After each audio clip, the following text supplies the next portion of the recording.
La realidad física en el universo conocido, segunda parte. Algunos pasajes interesantes de la literatura involucrada. Y el último teorema de Clarke y Paul, novela. Capítulo 15. Presentación de uno o más de los grandes de la galaxia. Lo primero que necesitamos dilucidar de aquel grande de la galaxia es si era o no varón, o de hecho, persona, y si era, en el fondo, un grande de la galaxia en lugar de una simple fracción de tal ser. Como quiera que ninguna de estas preguntas puede contestarse de forma sencilla, será mejor que hagamos caso omiso de los hechos y nos conformemos con respuestas que no nos planteen problema alguno, si no es el de que son erróneas de medio a medio. En primer lugar, diremos que se trata de veras de una persona, a pesar de ser también parte de aquella persona, de entidad mayor que conformaba la combinación de todos sus congéneres. De estos los había en todas partes, desde los confines, en constante aceleración, de la galaxia hasta su centro, relativamente inmóvil, y en todo lugar intermedio imaginable. ¿Cuántos? Esta es también una pregunta sin sentido. Había muchos, muchísimos, pero puestos a pensar, su multitud también era unicidad, por cuanto, con solo decidirlo, cada uno de ellos quedaba fundido con cualquiera de los demás o con todos. Tal como habrá podido observar el lector, hemos asignado, de manera arbitraria, un género gramatical, el masculino, a estos seres. Sin embargo, no por ello debe asumir que practicaban suerte alguna de acto sexual tal como podemos entenderlos los humanos, pues no es así. Es solo que tal solución nos evita prolongar de manera indefinida el, ello o él o ella o ellos. Así que cortemos sin consideración este nudo gordiano asignándole el pronombre él. Y ya que nos hemos tomado tamaña libertad, permitámonos ir aún más allá y asignémosle también, a él, un nombre. Vamos a llamarlo, por tanto, Bill. No Bill, puesto que ya son demasiadas las confianzas y, al menos, es de recibo que lo reconozcamos mediante el uso de la cursiva. Aclarado esto, ¿qué más puede resultar útil que conozcamos acerca de los grandes de la galaxia por el momento? Puede serlo, por ejemplo, saber qué tamaño tienen, o cuando menos, dado que una de sus agrupaciones puede estar a miles, o miles de millones, de años luz de otra, ¿cómo miden la distancia? Pongamos que va a ser de utilidad, aunque hemos de tener en cuenta que, al igual que ocurre con el resto de preguntas que podemos formular acerca de los grandes de la galaxia, la respuesta está llamada a ser difícil. Y así, hay que empezar diciendo que a estos seres no les gusta el género de unidades de medida arbitrarias de que se sirven los humanos. Estas se fundan siempre en algún valor propio de la especie, como puede ser la distancia que media entre la punta de uno de los dedos de un hombre hasta su axila o cierta fracción de la que va de un polo del planeta que aciertan a ocupar a su ecuador. Las medidas de los grandes de la galaxia se conforman siempre con la escala de Planck, que resulta, de hecho, bastante diminuta. En ella, la unidad es de 1616 x 10 a 35 metros. Para hacerse una idea de lo que tal cosa significa, baste recordar que resulta imposible medir nada que sea más pequeño. ¿Por qué? Por la sencilla razón de que no puede determinarse la dimensión de algo que no se ve, y no puede verse nada sin que medien esas partículas portadoras de luz que llamamos fotones. Y cualquier fotón lo bastante potente para iluminar una unidad de la escala Planck lo sería en un extremo tal, y poseería, en consecuencia, una masa tal, que se convertiría de inmediato en un agujero negro. La palabra imposible se toma a menudo como un desafío, pero en esta ocasión no es más que un hecho. En consecuencia, para medir una realidad tridimensional cualquiera, sea la circunferencia de un electrón o el diámetro del mismísimo universo, los grandes de la galaxia solo tienen que contar el número de longitudes de Planck que existen del punto A al punto B. Tal cosa es, de manera invariable, un número elevado, si bien a ellos no les importa, pues bien mirado, ellos mismos son números bastante elevados. Primer epílogo. La dilatadísima existencia. De Ranjit Subramanian. Aquí termina nuestra historia de Ranjit Subramanian, aunque eso no quiere decir que no viviera, de un modo u otro, muchísimo tiempo, primero, de forma convencional, y después, archivado en una máquina. Aún es más, en aquella vida que conoció después de morir, convertido en una colección de patrones electrónicos, le ocurrieron muchas cosas fascinantes y curiosas. De la mayoría de ellas, sin embargo, no vamos a ocuparnos aquí, no porque no sean de interés, sino por ser muchas, Y tenemos otras más importantes que hacer que narrar cuánto sucedió a la porción incorpórea del Ranjit orgánico original que quedó almacenada al objeto de seguir viviendo durante un número dilatado de años. Pero hay algo en lo que cabe detenerse.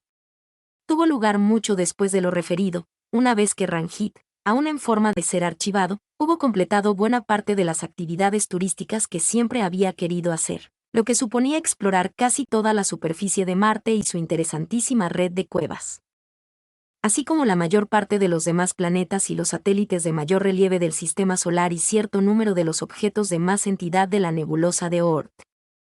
Mira se hallaba de viaje, porque siempre había querido ver de cerca un agujero negro, y él había decidido pasar los pocos miles de años que iba a estar ausente ella abandonándose en la ladera de una montaña virtual de lana de vidrio, para relajarse. Nada mejor que rumiar el teorema de N es igual a NP, que llevaba ya entreteniéndolo un buen número de décadas, aunque aún no había vislumbrado siquiera el final.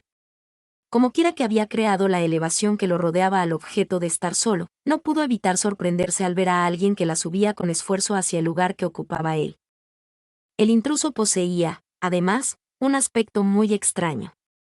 Tenía los ojos minúsculos y la estructura ósea del rostro muy marcada, y medía por lo menos 3 metros. Al llegar al afloramiento en que aguardaba Ranjit, se dejó caer en una tumbona, que no había existido hasta aquel momento, hizo un par de inspiraciones hondas hasta la exageración y apuntó. Veamos, menuda cuesta, ¿eh? ¿No es lo que debería decir? Ranjit, a quien habían molestado ya muchos desconocidos en los últimos milenios, se ahorró toda fórmula de cortesía, y sin responder a la pregunta, se limitó a hacer la siguiente de su parte. ¿Quién es usted y qué desea? El recién llegado se mostró sorprendido y contento a partes iguales. Ya veo que es usted de los que van directos al grano. Estupendo. En tal caso, supongo que debo decir, me llamo. Con todo, en lugar de pronunciar nombre alguno, emitió una sucesión de sonidos inarticulados, a la que añadió. Pero puede llamarme, sin más, estudiante, ya que lo que me trae aquí es la observación de los procesos que gobiernan su pensamiento y cualquier otra particularidad de éste. Ranjit consideró la idea de expulsar a aquel intruso del entorno privado que con tanto celo había creado para sí, aunque lo cierto es que había algo en el que le resultaba divertido. Está bien. De acuerdo, estúdieme cuanto quiera. ¿Y para qué quiere hacer algo así? El extraño infló los carrillos. ¿Cómo podría explicárselo? Se preguntó. Digamos que se trata de conmemorar el regreso de los grandes de la galaxia. ¿Quiere decir que, al final, han vuelto? Por supuesto que sí. Después de, déjeme ver, según sus cómputos, unos 13.000 años, lo que no es mucho tiempo para ellos, aunque sí lo bastante para que se hayan producido cambios de relevancia en la fisonomía de los seres humanos como yo. Bueno, claro, y como usted, añadió con gentileza. Por lo tanto, hemos proyectado reconstruir todos aquellos acontecimientos, y como usted desempeñó una modesta función en algunos de ellos, yo he elegido recrearlo a usted. ¿Me está diciendo que van a hacer algo así como una película de aquello, y que usted va a representar mi papel? Exactamente no es una película, pero sí, yo voy a representar su papel. Ajá. Últimamente no he prestado demasiada atención a la realidad. Ni siquiera sabía que hubiesen regresado los grandes de la galaxia. El extraño pareció maravillarse. Pues claro que han vuelo. Habían dicho a los eneápodos y a los 1,5 que se ausentarían durante un tiempo no muy prolongado. Y aunque 13.000 años no es mucho para ellos, nosotros no podemos decir lo mismo. Al parecer, los ha sorprendido ver la rapidez con la que hemos evolucionado. Jamás habían dejado que una especie racional evolucionara a su propio ritmo, pues tenían la costumbre de frenar el proceso en todas las que descubrían. Sin embargo, no creo que les haya importado verse exonerados de semejante carga. Dicho esto, ensayó diversos movimientos con los labios antes de solicitar a su interlocutor, ¿le importa volver a decir ajá para que lo practique? Ajá, respondió él, no tanto por satisfacer su petición como por ser incapaz de contestar de otro modo a lo que acababa de oír. ¿Qué quiere decir con lo de verse exonerados de semejante carga? Me refiero a la responsabilidad de dirigirlo todo, aclaró el desconocido mientras estudiaba el semblante de Ranjit y trataba de reproducirlo. No es que lo que hacían no fuese positivo las más de las veces, pero se equivocaban al querer detener el desarrollo de tantas especies interesantes. Y aunque, en general, acertaban con los aspectos técnicos, hay que reconocer que lo que hicieron con la constante cosmológica resulta, simple y llanamente, vergonzoso. Ranjit se incorporó. Y si los grandes de la galaxia han dejado de dirigir las cosas, ¿no debería haber alguien al mando en su lugar? Por supuesto, respondió el extraño con impaciencia. Pensaba que ya sabría que somos nosotros. Do Cerebro y Trascendencia de Ramón María Nogués. D. Las dimensiones hondas. Siempre más allá.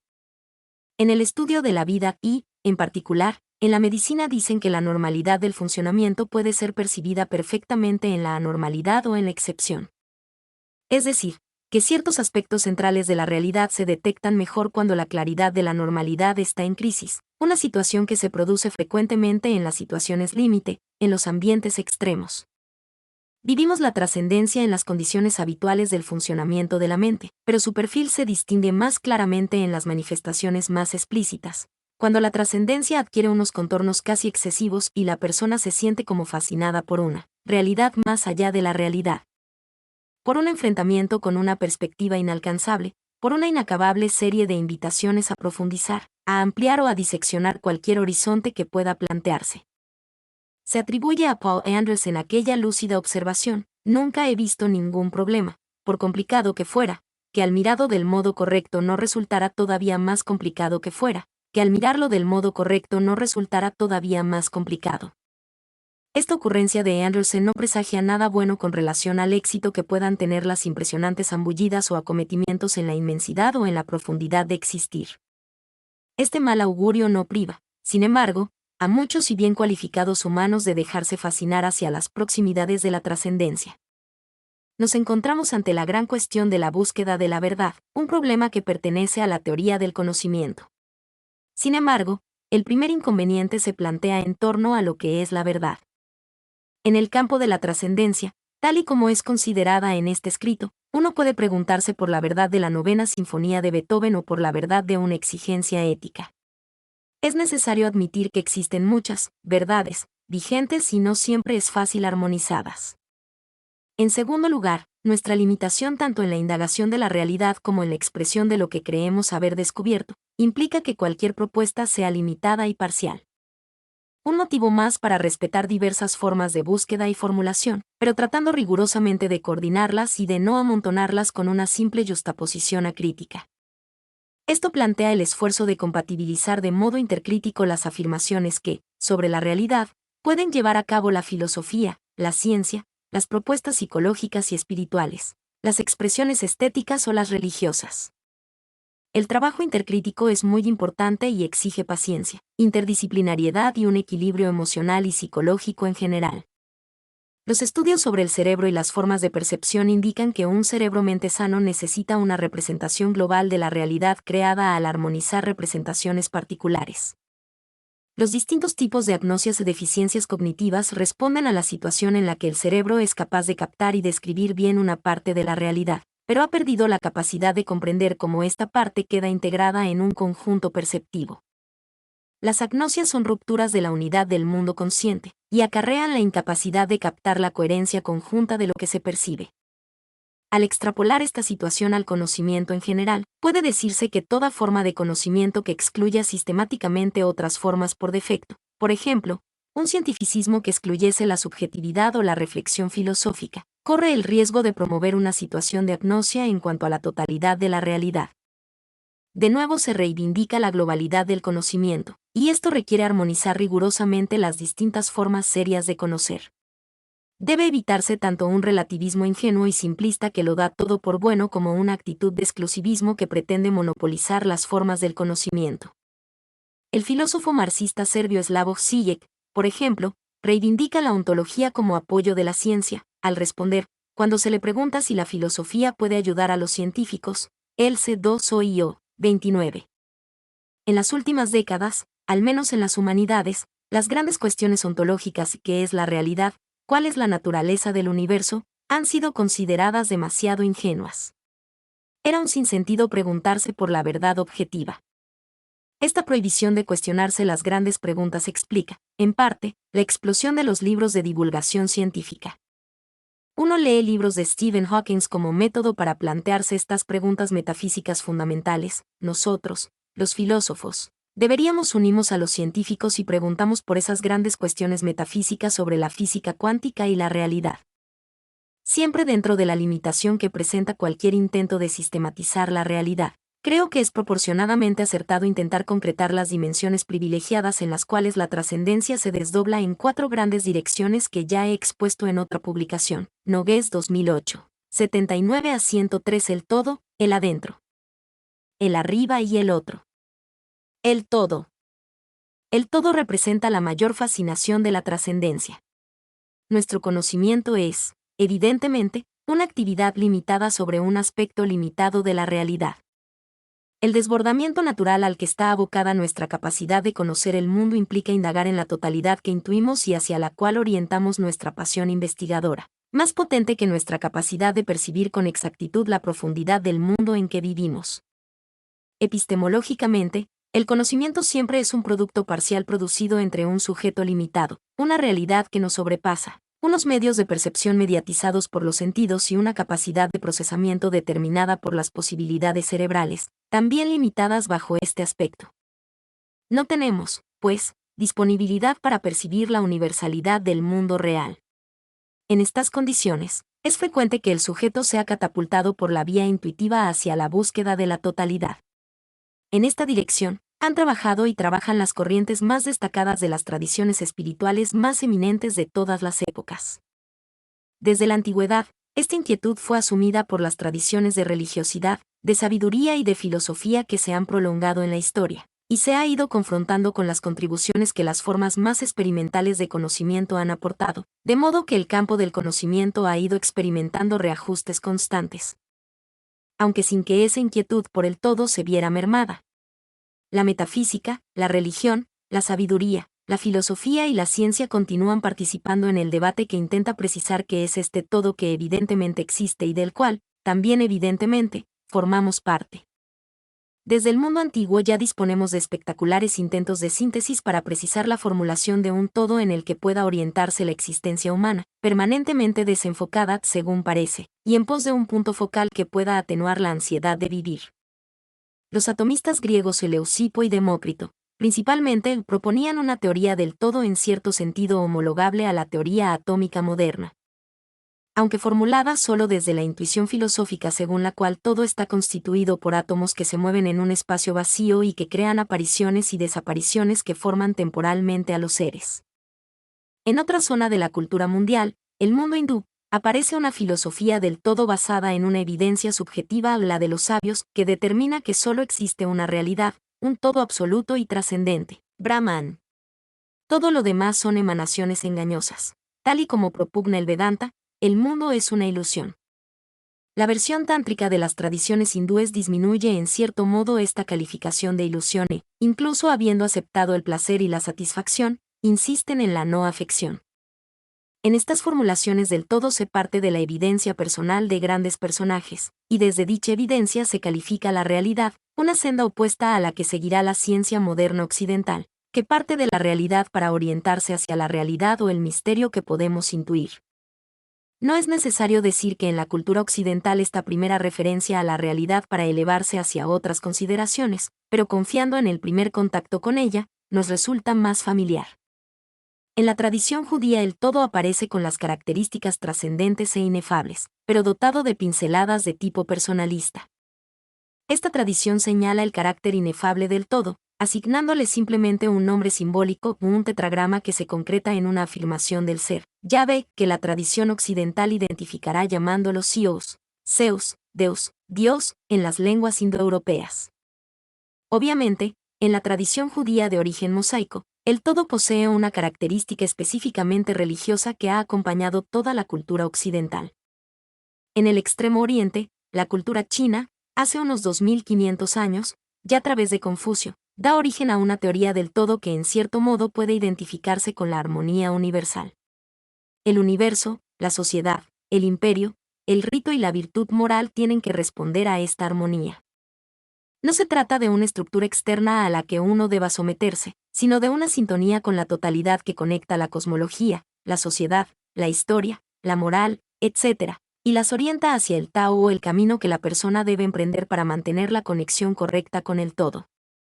El todo presenta siempre una tesitura que engloba tanto a la totalidad, desde un punto de vista que llamaríamos científico, como a la óptica filosófica y a la religiosa, separando aquí el término religiosa de sus determinaciones confesionales.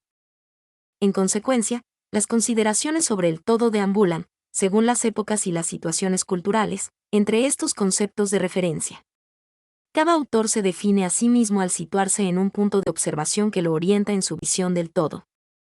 En la cultura occidental, por ejemplo, con la modernidad, el pensamiento cultural se distancia de las formulaciones religiosas concretas pero mantiene una clara conexión entre la visión naturalista dada por la ciencia experimental y la visión de una trascendencia hacia el todo, hablando de Dios, aunque desde fuera de la confesionalidad concreta. Este es el caso de Spinoza. Llama Dios al todo, aunque el sentido de la palabra Dios es distinto al sentido que le otorga la tradición judía y que era la suya, y la tradición cristiana, con las que convive culturalmente. Dios es el ser al que se refiere toda afirmación, es decir, toda esencia realmente existente, es indefinido y perfecto, posee una infinidad de atributos, todos los que corresponden a esencias reales, y cada atributo es infinito en su género. Dichas consideraciones conducen a Spinoza a su conocida expresión, Deus sive natura. El conocimiento de Dios es directo y puede demostrarse a priori. Se identifica con el ser y con la naturaleza en el sentido del conjunto de todo lo que existe. Nos encontramos, pues, ante un deísmo-panteísmo alejado del personalismo del Dios cristiano, pero ya orientado hacia el Dios que estará presente en la modernidad, sin determinaciones confesionales, sino como teoría del todo, a pesar de que la palabra Dios aparezca de vez en cuando como invitado circunstancial al debate. Estas variaciones de los puntos de vista no deberían ser observadas, como a menudo sucede, como simples desviaciones de una doctrina que ya lo precisaba todo adecuadamente, sino como ejemplo de aventuras intelectuales, hermenéuticas y de análisis de la trascendencia que continúan llenas de interés. Esta visión de Dios no está ausente en el mundo occidental científico moderno. Einstein, por ejemplo, mantendrá un sustancioso vaivén sobre el asunto de la trascendencia, a la que él llama misterio. Su frase célebre, la ciencia sin religión está coja, y la religión sin ciencia está ciega, Feuer 1974, 66, no debe llevar a pensar que el gran matemático fuera religioso en un sentido cristiano. Tal y como él mismo explica, estaba fascinado por el panteísmo de Spinoza, ambos judíos, Hammer 1999, 48. No soy ateo, y no creo que pueda llamarme panteísta. Estamos en la posición de un niño que entra en una gran biblioteca llena de libros en muchas lenguas. El niño sabe que alguien debe haber escrito esos libros. Pero no sabe cómo. No entiende las lenguas en que están escritos. El niño tiene la leve sospecha de que hay un orden misterioso en la ordenación de los libros, pero no sabe cuál es. Esa es, creo, la actitud más inteligente del hombre hacia Dios. Vemos el universo maravillosamente ordenado y obedecemos ciertas leyes, pero solo comprendemos levemente esas leyes. Nuestras mentes limitadas captan la misteriosa fuerza que mueve las constelaciones. Estoy fascinado por el panteísmo de Spinoza, pero admiro aún más su contribución al pensamiento moderno, porque es el primer filósofo que trata el alma y el cuerpo como unidad y no como dos cosas separadas. Aunque en 1954, en una carta a Eric Godkin, diga que la palabra de Dios no es más que la expresión y el producto de la debilidad humana, en esta frase existe una infravaloración de la Biblia, leída de manera literal y no simbólicamente por culpa del C1ero, pero no de la religión. Parecido a lo que Darwin manifestó acerca del respeto que le merecía la Biblia también al pie de la letra, tal como era leída en sus tiempos, con lo que no resultaba ser mínimamente creíble, lo que no implica la negación de la trascendencia. Darwin acaba definiéndose como agnóstico, y Einstein, fascinado por Spinoza, pero ninguno de los dos negó la trascendencia.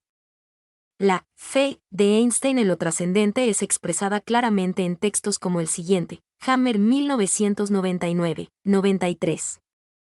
Una persona que está religiosamente iluminada creo que es alguien que se ha liberado, hasta donde lo permitía su capacidad, asimismo de los grilletes de sus deseos egoístas y se preocupa de los pensamientos, los sentimientos y las aspiraciones a los que se aferra por sus valores suprapersonales. Lo importante es la fuerza de esta dimensión suprapersonal, sin que tenga demasiada importancia el modo de conectar esta dimensión con un ser divino. O en este otro, Hammer 1999, 92 a 93. La investigación científica se basa en el convencimiento de que todos los acontecimientos, incluso las acciones humanas, están determinados por las leyes de la naturaleza. Por lo tanto, un científico investigador difícilmente se inclinará a pensar que los acontecimientos pueden estar influenciados por la oración, es decir, por los deseos dirigidos a un ser sobrenatural. Sin embargo, tenemos que admitir que nuestro conocimiento actual de estas leyes es solo una pieza incompleta del trabajo, un Volkomenes Stupquart, por lo que, en última instancia, la creencia en la existencia de unas leyes fundamentales omnímodas también es una especie de fe. De todos modos, esta fe ha sido justificada en gran medida por el éxito de la ciencia. Por otro lado, sin embargo, cualquiera que esté seriamente comprometido con el progreso científico llega a convencerse de que las leyes de la naturaleza manifiestan la existencia de un espíritu muy superior al de los hombres. Y frente a estos modestos poderes debemos ser humildes. El trabajo de la ciencia conduce, por tanto, a un sentimiento religioso de una clase especial, que difiere esencialmente de la religiosidad de las personas más ingenuas. Más próximo a nosotros, en el ámbito científico la trascendencia se ha expresado en la investigación de una teoría del todo formulada matemáticamente y a la que finalmente se le atribuiría un carácter divino. Dicha teoría respondería a las últimas perspectivas que puede plantearse la filosofía y cada uno de nosotros. John D. Barrow ha dedicado un libro al asunto 1994, y Stephen W. Hawking, unas frases muy célebres al final de un libro recopilatorio de sus teorías. Mi nombre es Demim. Soy tu asistente personal. Mi sitio en internet es demim.es.tl.